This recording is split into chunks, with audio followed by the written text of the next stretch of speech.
Hello, guys. So I think so, Aldo, we can start the session, right?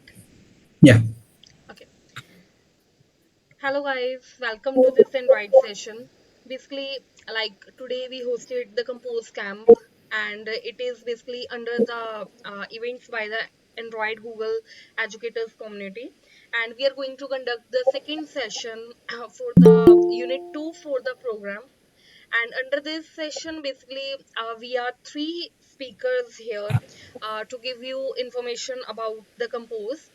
So, I will quickly tell you the agenda for this session. And the Sunku Sarthak, he's basically the community manager, and he's going to speak about the building blocks of the UI for the Compose.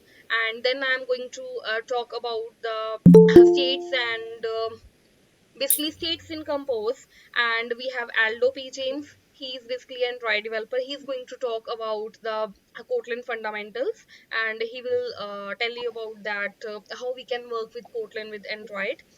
So our agenda is going to be that Aldo will speak firstly. So I will just give you the brief introduction about the Aldo. So basically, he have a 4 years of experience in Android development, and he is currently working as an Android developer in Tata Nexus. And he have a good experience in building, optimizing, and debugging native Android applications. And he's working in both languages, that is Kotlin and Java. He also have a, some good hands-on experience in iOS development. So let's welcome Aldo. So just over to you, Aldo. yeah, hi. Thanks, Lavlin, for that wonderful introduction. Yeah, hi everyone. So today I am covering the Unit 2, Pathway 1 of the Kotlin Fundamental series. So if anyone is new to series or didn't attend the Unit 1, Pathway 1, I will leave that course description on after that my session, the chat box. So let's dive in. So let's start from the basics first. So this is the if-else condition. I hope everyone can see my screen.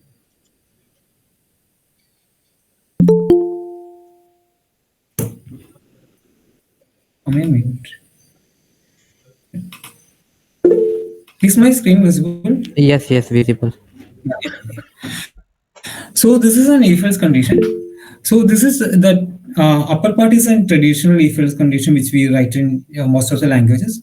So in the Kotlin, we can actually write as an expression. So expression means we can directly assign that value to a variable. So in here you can see in the top example you can see that it is assigning like this. In the below expression, when we write as an expression, we can see we can write as a if a is greater than b, we can assign the a value to the max. Else we can write the b value to max. So regarding this expression, I will explain much more in detail in upcoming slides.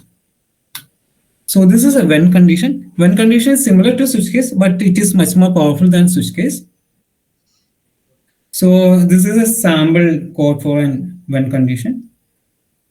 So when we are passing that variable in here, and when this particular condition is met, it will execute that code. This else part is a default. It's similar to the default in switch statement in Java. And you can see I written a sum in brackets, right? So if it's more than one line, we have to write in a bracket, and we can execute some codes in here. What all comes in that final line, I mean the end of the line, it will actually returns a value. When the in an expression when we write the last line, it will return actually. So I told you when condition is much more powerful than switch statement. So in that when condition, we can actually write multiple condition as in a single line. So in here you can see 3 comma 4 comma 5 comma 6 written in a single line. So if any one of the condition meets, we it will print it is summer season similar to the rest of the condition. So we can actually optimize this code actually we using the range operator. So this is how we can write a range in 1 to 5. So here, if you write a range operator means you have to write in 3 to 6, 3 double dot to 6. So it will actually act as a range. And the range also, if it we can actually negate the range. You if you put a exclamation in here, it will actually negate that value. That basically about the when condition. Then the other advantage of when you use the Kotlin, the major advantage is it will prevent a lot of null point exceptions. So if you want to assign some values, assign null means you have to add this question mark in front of this variable. So if you didn't add this question mark means we cannot able to assign null values. So uh, so the checking in null also is very easy in Kotlin. In traditional way, like this, we are usually checks and null point exception. I mean, we are handling whether it's null or not like this, right? But in Kotlin, we can actually use it question mark dot operator and Elvis operator. I will explain this code. So if B is not B question mark dot null means if B is not null, then only this line will execute. If B is null means then this else part will be executed. Else part means after the Elvis operator, this minus one will be executed. And if you're 100% sure that it won't return any null values means instead of this question mark, you can give the double exclamation. So let's dive into some intermediate topics like classes and object. This class is similar to that any class in Java. And we are actually creating the object of the class using like this. So in Kotlin, we are not using new keyword. When we create a class object in Java, we are usually use a new keyword. But in here, we don't need to use a new keyword. You can directly assign in here, and you can actually invoke the constructor. And you can using the doctor operator, you can actually access its member functions, public member functions.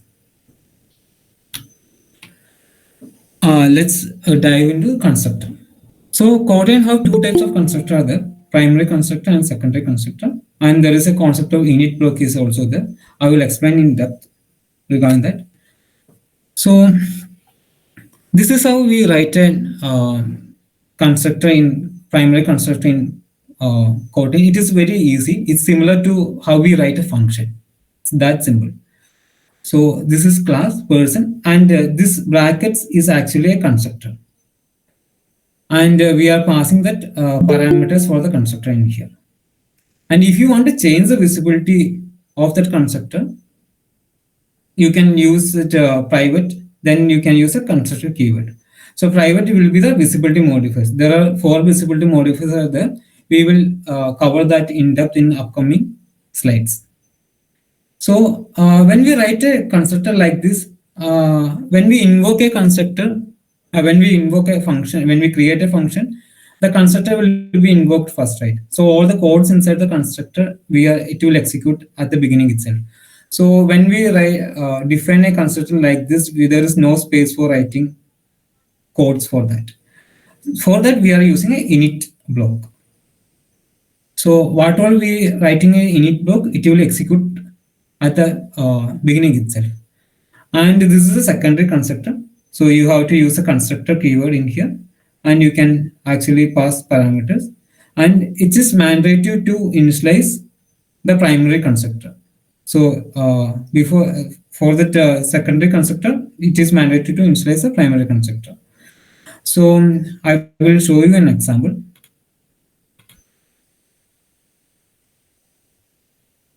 So when we run this code, you can see the primary constructor and secondary constructor it's invoked. And suppose I remove this word, okay, then the secondary constructor won't be invoked. Only the primary constructor will be invoked because it only have one parameter and it is denoted, it is pointing to the primary constructor.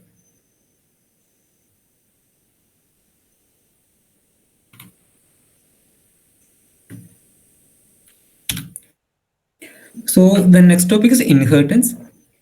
So all the classes and functions in Kotlin by default are final.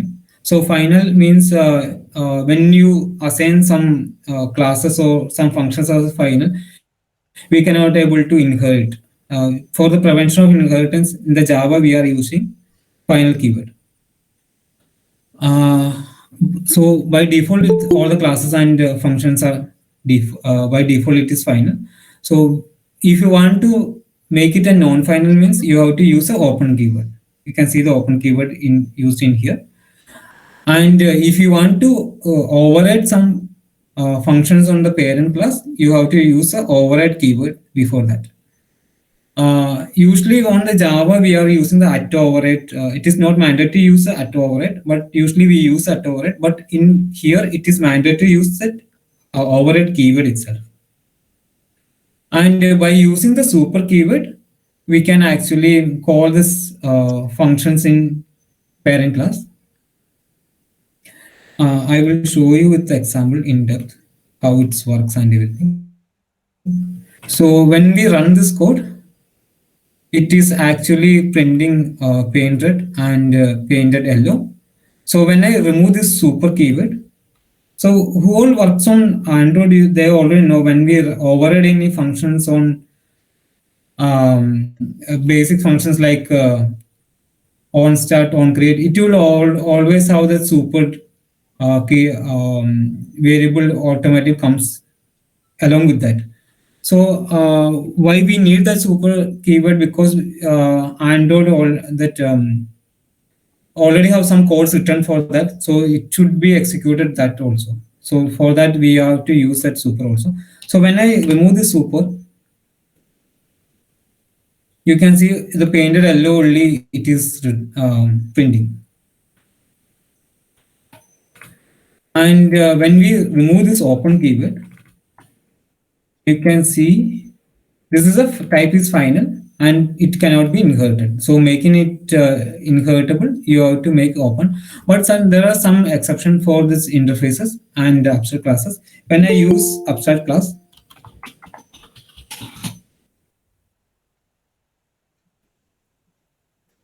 uh, final cannot be inherited.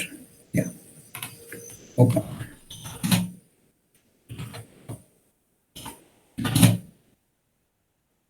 For the abstract functions as well as for the abstract classes, is not we no need to use the open keyword. Similar to interfaces also, and use interface. Class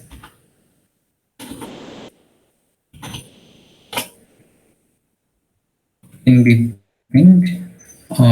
You can see for the interface there is no uh, constructors are there, so we have to remove that one. Let's see. Then what else? Top level description. Support paint.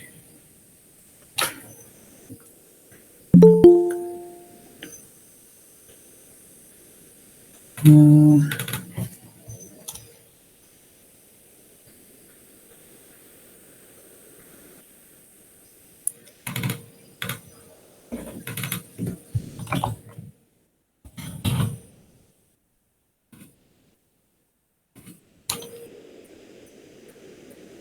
we have to give the name. What was the name previously?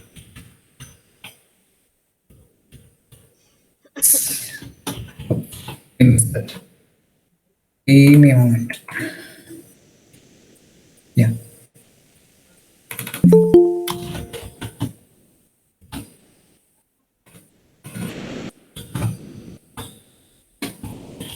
Okay, so we are going to start a very fresh new application.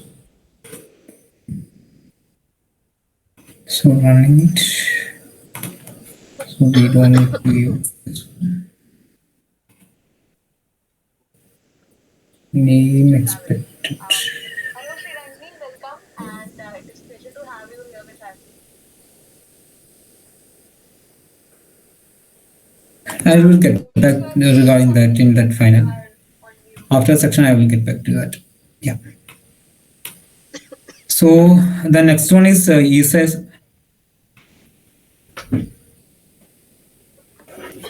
a has a relationship. So is a relationship is that it is similar to interfaces. So smart TV device is a smart device, and HASA is similar to when we using any constructor injection or something. We are actually using HASA in concept. So smart home has smart TV device, also smart light device also. And next slide. This is a visibility modifiers in the, they have four visibility modifiers: public, private, internal, and protected. Public, it is similar to the Java. So we have the visibility everywhere. And private, it is visible only to the same class. And internal, it is visible to same module. Same module means in the same package only it will be visible. And protected, it is similar to Java. So in the same class and the same and subclasses, it will be visible. Now the delegation. Now delegation is an advanced concept in Kotlin. So delegation is a design pattern, which is a one efficient way of writing inheritance by using interfaces. So by default, Kotlin supports delegations, and we have to use a by keyword for the delegations. And the advantage of using a delegation is we can actually follow the single responsibility principle. I will show you an example of delegate. So in this repository class, you can see API call by safe class. This is a delegate.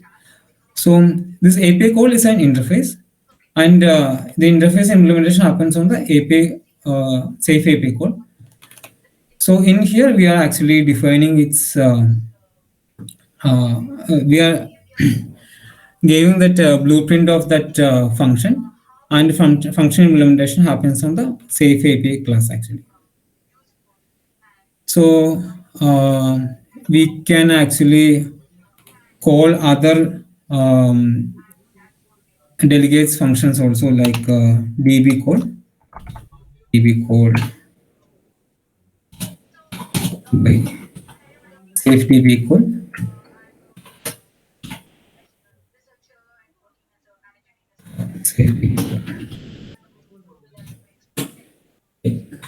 So we can actually use it say safe db calls also in here. In here we are actually using the safe API call like in here. So that's about delegations and its example. And other concept is called lambda expressions. Lambda expression, it is very useful when you use writing higher order functions. Lambda expression, it's a when we can write functions in a very concise format. So in here you can see an example val sum. This is at our two inputs, and this will be the output. So we are actually accepting two integers, and we are outputting one integer also.